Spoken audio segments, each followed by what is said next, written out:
Assalomu alaykum, hurmatli tomoshabinlar. Bugun men juda muhim, juda og'riqli va ko'pchilik oilalarga bevosita ta'sir qiladigan masalani tushuntirib beraman. 2026 yil avgust oyida pensiya masalasida kim kutishi kerak? Kim hujjat topshirishga shoshilishi kerak? Kim esa xotirjam bo'lishi mumkin? Bu mavzu ayniqsa pensiya yoshiga yaqinlashayotganlar, mehnat staji yetmay qolganlar, ish haqi rasmiy bo'lmaganlar, chet elda ishlaganlar, nogironligi bor fuqarolar va boquvchisini yo'qotgan oilalar uchun juda muhim. Men bugun sizga oddiy tilda murakkab qonuniy iboralarni xalq tushunadigan qilib izohlab beraman. Chunki pensiya masalasida bitta kichkina xato ham odamning bir necha oy, ba'zan bir necha yil puldan quruq qolishiga sabab bo'lishi mumkin. Shuning uchun videoni oxirigacha ko'ring.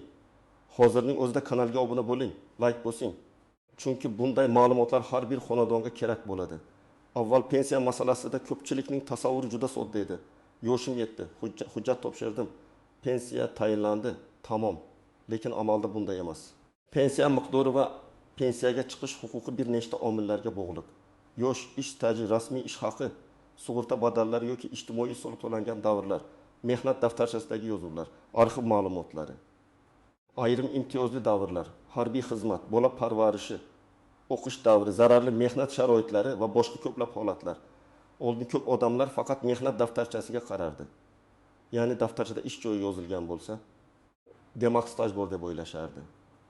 Hozir esa elektron bazalar, soliq to'lovlari, rasmiy ma'lumotlar, arxiv tasdiqlari tobora muhim bo'lib bormoqda. Eng katta muammo shundaki, ko'pchilik o'zining pensiya huquqini pensiya yoshiga yetgandan keyingina tekshiradi. Bu esa kech bo'lishi mumkin. Masalan, odam 60 yoshga kirdi yoki ayol 5 yoshga kirdi deb o'ylaylik. U pensiyaga hujjat topshiradi. Shunda aniqlanadi. 8 yil ishlagan davri bazada yo'q. Bir korxona tugatilgan. Arxivda ma'lumot topilmayapti. 1990 yillardagi ish haqi ko'rsatilmagan. Ba'zi oylar uchun to'lov bo'lmagan. Natijada pensiya tayinlash kechikadi yoki pensiya miqdori kutilganidan ancha past chiqadi. Mana shu joyda odamlar nega menga oldin aytishmadi deb afsus qiladi. 2026 yil avgust mavzusi nimasi bilan muhim? Men buni shunday tushuntiraman. Pensiya tizimida har qanday o'zgarish yoki qayta hisoblash, nafaqa va pensiya miqdorlarining oshirilishi, yangi tartiblarning kuchga kirishi yoki ma'lumotlar bazalarini solishtirish jarayoni eng avvalo hujjati to'liq bo'lmagan odamlarga ta'sir qiladi. Kimning hujjati joyida bo'lsa, u odatda xotirjamroq bo'ladi. Kimning staji, ish haqi, arxiv ma'lumoti, mehnat daftarchasi yoki elektron bazasi muammoli bo'lsa, o'sha odam kutishga majbur bo'lishi mumkin. Birinchi eng muhim qoida, pensiyaga chiqish faqat yoshga bog'liq emas. Yosh faqat eshikni ochadi. Lekin pensiyaning miqdorini va tayinlanishini staj hamda rasmiy daromad belgilaydi. Men ko'p uchratadigan holat shuki, odam men 30 yil ishlaganman deydi. Lekin hujjat tekshirilganda rasmiy tasdiqlangan staj 22 yil bo'lib chiqadi. Nega?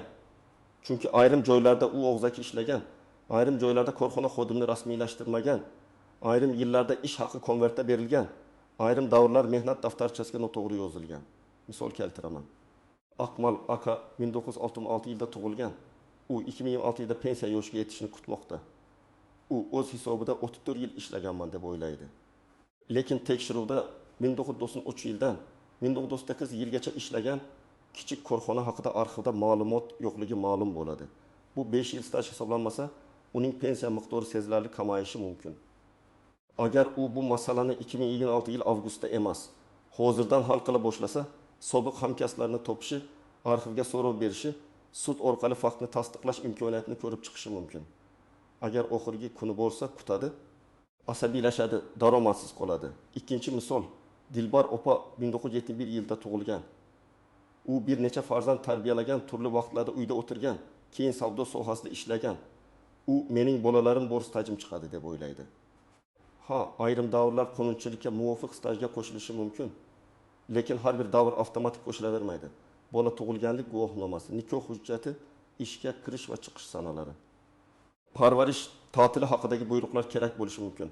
Agar hujjatlar bo'lmasa, pensiya organi men ishonaman deb emas, men tasdiqlangan hujjatga qarayman deb qaror qiladi. Uchinchi misol, Rustam aka chet elda. Masalan, Rossiya yoki Qozog'istonda ishlagan. U 10 yilini chet elda o'tkazgan. U o'ylaydi, men baribir ishladim-ku, nega stajga qo'shilmasin? Bu yerda juda nozik masala bor. Chet eldagi ish davri qaysi davlatda? Qanday rasmiylashtirilgan? Ikki tomonlama kelishuvlar bormi? Sug'urta to'lovlari qayerga to'langan? Mehnat shartnomasi bormi? Ma'lumotnoma qonuniy tarjima qilinganmi? Konsullik tasdig'i kerakmi? Bularning barchasi ahamiyatli. Shuning uchun chet elda ishlagan odamlar pensiya yoshidan kamida 1-2 yil oldin hujjatlarini yig'ishni boshlashi kerak. Kim kutishi kerak degan savolga kelsak, men buni ehtiyotkorlik bilan tushuntiraman. Agar 2026 yil avgustda pensiya miqdorlariga indeksatsiya, qayta hisoblash yoki qonunchilikdagi biror yangilik kutilayotgan bo'lsa, ba'zi odamlar hujjatni avgustdan topshirsam ko'proq olamanmi deb o'ylaydi. Bunday vaziyatda shoshilinch qaror qilmaslik kerak. Chunki ayrim holatlarda pensiya murojaat qilingan kundan yoki huquq paydo bo'lgan sanadan hisoblanadi. Agar siz huquqingiz paydo bo'lgandan keyin uzoq vaqt kutib yursangiz, ayrim to'lovlarni yo'qotishingiz mumkin. Boshqa tomondan ayrim qayta hisoblashlar pensiya oluvchilarga ham avtomatik qo'llanadi. Demak, kutish foydali degan gap hamma uchun to'g'ri emas. Kimlar xavotir olishi kerak? Birinchidan, staji chegarada turganlar. Masalan, kerakli minimal stajga zo'rg'a yetadiganlar yoki ayrim yillar tasdiqlanmaganlar. Ikkinchidan, ish haqi ko'rsatkichlari past bo'lganlar yoki rasmiy maosh olmaganlar. Uchinchidan, mehnat daftarchasida xatolar borlar, ism noto'g'ri yozilgan, tug'ilgan sana mos kelmaydi. Korxona muhri yo'q, buyruq raqami yo'q, ishga kirish sanasi bor, chiqish sanasi yo'q. To'rtinchidan, korxonasi tugatilgan yoki qayta nomlangan odamlar. Beshinchidan, chet elda ishlaganlar. Oltinchidan, imtiyozli pensiya da'vo qilayotganlar. Kimlar nisbatan xotirjam bo'lishi mumkin? Agar sizning barcha ish davrlaringiz rasmiy bo'lsa, elektron bazada aks etgan bo'lsa, mehnat daftarchangiz toza va mos bo'lsa, ish haqi ma'lumotlaringiz mavjud bo'lsa, arxiv bilan muammo bo'lmasa, unda sizda xavf kamroq. Lekin men baribir umuman tekshirmang demayman.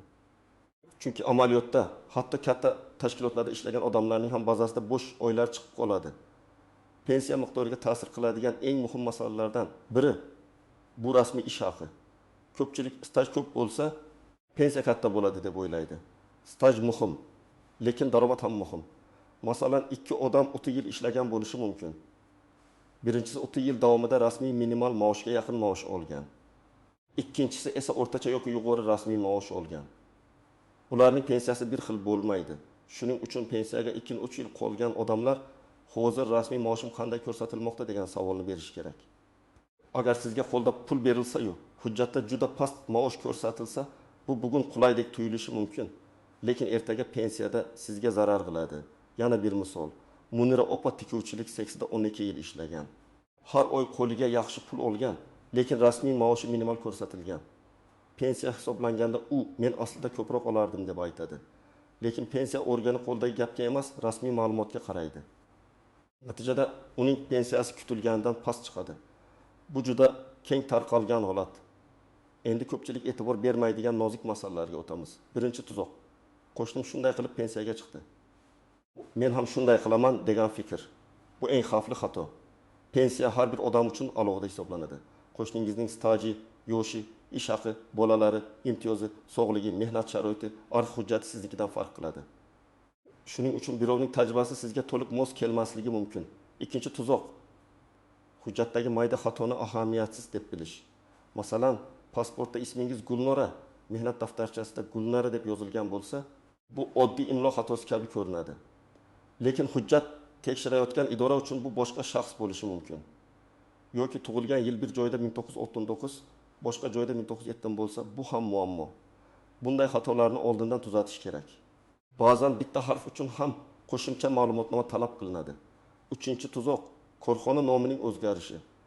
Masalan, siz bir paytlar paxta tozalash zavodida ishlagansiz, keyin u aksiyadorlik jamiyatiga aylangan. Keyin boshqa nom olgan, keyin tugatilgan. Mehnat daftarchangizda eski nom turibdi. Hozir esa bunday tashkilot yo'q. Bunda arxiv ma'lumotlari kerak bo'ladi. Agar arxivda hujjat saqlanmagan bo'lsa, jarayon murakkablashadi. To'rtinchi nozik jihat. Imtiyozli pensiya. Ayrim kasblarda zararli yoki og'ir mehnat sharoitida ishlaganlar erta pensiyaga chiqish huquqiga ega bo'lishi mumkin. Lekin bu huquqni isbotlash juda jiddiy hujjat talab qiladi. Faqat men zavodda ishlaganman deyish yetmaydi. Lavozim nomi, ish sharoiti, zararli omil, maxsus ro'yxatga moslik, ish davri, buyruqlar attestatsiya hujjatlari kerak bo'lishi mumkin. Masalan, bir odam kimyo korxonasida ishlagan, lekin lavozimi ro'yxatda ko'rsatilmagan bo'lsa yoki hujjatda aniq zararli ish sharoiti tasdiqlanmasa, imtiyoz berilmasligi mumkin. 5-masala nogironlik pensiyasi va yoshga doir pensiya o'rtasidagi farq. Ayrim odamlar nogironlik bo'yicha to'lov olib keladi. Keyin pensiya yoshiga yetganda yoshga doir pensiyaga o'tish masalasi paydo bo'ladi. Bu yerda qaysi biri foydaliroq bo'lishi, qayta hisoblash qanday bo'lishi, staj va ish haqi qanday ta'sir qilishi tekshirilishi kerak. Men bunday holatda odamga har doim bitta maslahat beraman. Og'zaki gapga tayanmang. Yozma hisob-kitob yoki rasmiy tushuntirish so'rang. 6-masala. O'quvchisini yo'qotgan oilalar. Agar oilada vafot etgan shaxsning staji ish haqi rasmiy faoliyati bo'yicha muammo bo'lsa, o'quvchisini yo'qotganlik bo'yicha to'lov ham ta'sirlanishi mumkin. Masalan, marhum odam ko'p yil ishlagan, lekin rasmiy tasdiqlar yetarli emas. Oila esa hujjat yig'ishga majbur bo'ladi. Bu ayniqsa beva ayollar va voyaga yetmagan bolalar uchun juda og'ir. Shuning uchun oilada asosiy o'quv ishlayotgan bo'lsa, uning hujjatlari ham tartibli bo'lishi kerak. 7-nozik jihat, pensiyani qayta hisoblash. Ba'zi odamlar pensiyaga chiqqandan keyin ham ishlashda davom etadi. Ishlab turgan pensiyalarning keyingi davrlari qanday hisobga olinadi? Qachon qayta hisoblash mumkin? Qaysi hujjatlar kerak? Buni oldindan bilish zarur. Chunki ayrim odamlar 5 yil ishlab, keyin nega pensiyam o'zgarmadi deb so'raydi. Sabab shuki ariza bermagan bo'lishi, ma'lumotlar tushmagan bo'lishi yoki qayta hisoblash shartlari boshqacha bo'lishi mumkin. 8-masala ariza topshirish sanasi. Juda ko'p odamlar shu yerda adashadi. Pensiya huquqi paydo bo'lgan kun bilan ariza topshirilgan kun o'rtasida farq bor. Agar siz huquqingiz paydo bo'lganini bilib turib, bir necha oy yurib qolsangiz, ayrim holatlarda o'sha davr uchun pulni to'liq ola olmasligingiz mumkin. Shuning uchun 2026 avgustda kutamanmi yoki hozir topshiramanmi degan savolda eng avvalo sizning aniq huquqingiz qachon paydo bo'lishini bilish kerak. 9-masala internetdagi vahimali xabarlar. Hozir ko'p sarlavhalar chiqadi. Pensiya to'xtaydi. Faqat mana bular bo'ladi. Avgustdan keyin hammasi o'zgaradi. Hamma qayta hujjat topshiradi. Men ekspert sifatida aytaman. Bunday xabarlarni darhol haqiqat deb qabul qilmang. Har bir ma'lumotni rasmiy manbadan tekshiring.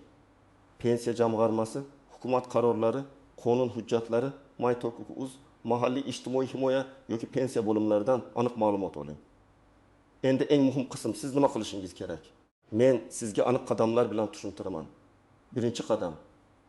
Pensiya yoshiga 2003 yil qolgan bo'lsa, hoziroq stajingizni tekshiring, vaqt bor demang. Ayniqsa 2026 yil avgust atrofida pensiya masalasini kutayotganlar uchun bu juda muhim. Hududingizdagi pensiya bo'limiga boring yoki elektron davlat xizmatlari orqali mavjud ma'lumotlaringizni tekshiring. Sizga qaysi ish davrlari ko'rinayotganini, qaysi davrlar yetishmayotganini bilib oling. Ikkinchi qadam. Mehnat daftarchangizni tartibga keltiring. Har bir yozuvni tekshiring. Ishga kirish sanasi bormi? Ishdan bo'shash sanasi bormi? Buyruq raqami yozilganmi? Tashkilot muhri bormi? Lavozim aniq ko'rsatilganmi? Agar ism familiya o'zgargan bo'lsa, nikoh yoki familiya o'zgarishi haqidagi hujjatni tayyorlang. Agar daftarchada xato bo'lsa, uni o'zingiz ruchka bilan tuzatmang. Bu yanada katta muammo qiladi. Rasmiy tartibda tuzatish kerak. Uchinchi qadam. Arxiv ma'lumotnomalarini oldindan yig'ing. Agar eski korxonada ishlagan bo'lsangiz, ayniqsa 1990 yillar yoki 2000 yillar boshidagi tashkilotlar bo'lsa, arxivga so'rov bering. So'rovda to'liq ism familiyangiz, tug'ilgan sanangiz, ishlagan davringiz, lavozimingiz, tashkilot nomi va imkon qadar buyruq sanalarini yozing. Agar tashkilot nomi o'zgargan bo'lsa, eski va yangi nomlarni ko'rsating. 4-qadam, ish haqi ma'lumotlarini tekshiring. Pensiya miqdoriga rasmiy ish haqi ta'sir qilishini unutmang. Ish beruvchingizdan maoshingiz rasmiy ko'rsatilayotganini so'rang. Agar siz hali ishlayotgan bo'lsangiz, mehnat shartnomangiz, soliq to'lovlari, ish haqingiz bazada aks etayotganiga e'tibor bering. Kelajakdagi pensiyangiz bugungi rasmiy daromadingiz bilan bog'liq bo'lishi mumkin. 5-qadam, chet elda ishlagan bo'lsangiz, barcha hujjatlarni tartiblang. Mehnat shartnomasi, ish beruvchi ma'lumotnomasi, sug'urta to'lovlari haqidagi ma'lumot, rasmiy tarjima, kerak bo'lsa notarial tasdiq, konsullik tasdiqi, bularni oldindan tayyorlang. Keyin topaman demang. Chet eldagi ish beruvchi yopilib ketishi, aloqa uzilishi, hujjat olish qiyinlashishi mumkin. 6-qadam. imtiyozli pensiya da'vo qilayotgan bo'lsangiz, lavozimingiz va ish sharoitingizni tasdiqlovchi hujjatlarni yig'ing. Faqat mehnat daftarchasi yetmasligi mumkin. Ish joyidan maxsus ma'lumotnoma, zararli ish sharoiti haqidagi tasdiq, lavozim ro'yxatiga mosligini ko'rsatadigan hujjatlar kerak bo'lishi mumkin. Buni pensiya yoshiga yetganda emas, oldindan boshlang. 7-qadam. Yozma murojaat qiling. Agar pensiya bo'limida sizga og'zaki bu bo'lmaydi, bu hisoblanmaydi, kutib turing deyishsa, xotirjam tarzda yozma tushuntirish so'rang. Yozma javob bo'lsa, siz uni o'rganishingiz, yuqori tashkilotga murojaat qilishingiz yoki zarur bo'lsa huquqiy yo'l bilan himoyalanishingiz mumkin. Og'zaki gap esa ertaga isbot bo'lmaydi. 8-qadam, hujjatlaringizdan nusxa oling.